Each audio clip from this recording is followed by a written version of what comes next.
Oleme tulnud Tartu maantee 33 ja ma asun väga vahvas kohas. Minule jäävad paremale vasakule käele 2 kohvikut. Siin on lastekohvik Domino, väga kihvt koht, kus saab ka pulmi teha, aga laste sünnipäevi.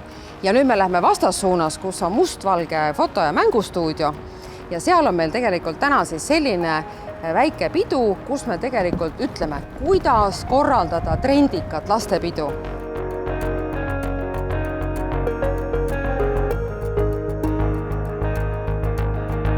Kristiina, sind ju tegelikult teatakse ju pulmafotograafina, sa oled ju tegutsenud 18 aastat sellel alal. Aga nüüd on sul fantastiline koht, mustvalge foto- ja mängustuudio. See on meeletult kihvt koht tegelikult. Palun tutvusta seda, et mis võimalused siin tegelikult lastel teha on? Ütleme nii, et meil on siin nagu 2 ühes. Üks ruum on siis mängutuba ja teine on stuudio. Ja saab tegelikult ka rentida, et ainult mängutuba või siis tellitakse fotograaf sinna reportaaži tegema mängutuba poolele või siis isegi variant see, et mängutuba ja stuudio koos. Ütleme siis keskmisel tunnil on pildistamine ja kordamööda siis kas siis tehakse sugulastega pilte või tehakse laste moeshowsid ja siis me pildistame keskmisel peotunnil. Samas ta ei riku pidu, kes tahab, saab edasi süüa, kes tahab mängida, väiksemad lapsed võib-olla samal ajal, aga samas saate mälestuseks endale teha pildid, aeg kaob, pildid jäävad. Mis vanuses oleks kõige parem siia tulla, et seda pidu pidada? Mis vanuses lastele see sobiks? Ütleme nii, et see sobib tegelikult kõikidele. Alates 1-aastasest kuni proua 65 teeb endale peo ja laseb kõikidega ennast koos pilte teha mälestuseks. Miks mitte?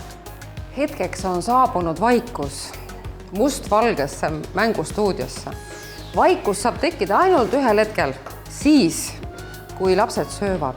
Ja praegu see vaikus tähendab seda, et laual on mingilt meeletud head toidud. Eks iga peo juurde kuulubki peolaud hea ja paremaga ning täna ongi meil laual pakkuda valik erinevaid lastepäraseid suupisteid, hampse.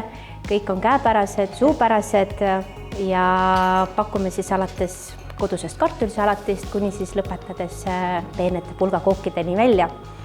Ja kõike seda toome me ka ise kohale, katame laua, hiljem jääb ka koristusrõõm meile, nii et vanemad saavad samamoodi pidu nautida. Kui ma nüüd vaatan neid lapsi rõõmuga, õhupallidega mängimas lustlikult, siis ma tahan küsida, et tegelikult õhupall on ikkagi üks detail, kohustuslik detail peol. Jah, olgem ausad, mis pidu see on, kui õhupall ei ole. Ja tegemist on ainult lastepidudega ju, et õhupallid sobivad absoluutselt igale poole, et firmapeod, hotellide kaunistamised, hotelli sünnipäevad, mul tuleb kohe jälle mitu tükki, et absoluutselt igale poole. Meil nagu piiranguid ei ole. Kui on tegemist õhupallide, heeliumi ja ka õhuga, siis tasub meid külla kutsuda, teeme ära. Et täna me tegelikult teeme ühte trendikat lastepidu.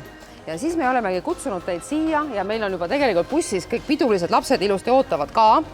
Et mis nendega seal siis sees kõik juhtuma hakkab, seal ootab tädi Rosita, aga sinuga tahaks ma kindlasti seda ka veel öelda, et te ei ole ju ainult suunatud lastepeole. Teil on ju veel midagi muud, eks ole, mis selle kihvti bussiga saaks kõike teha.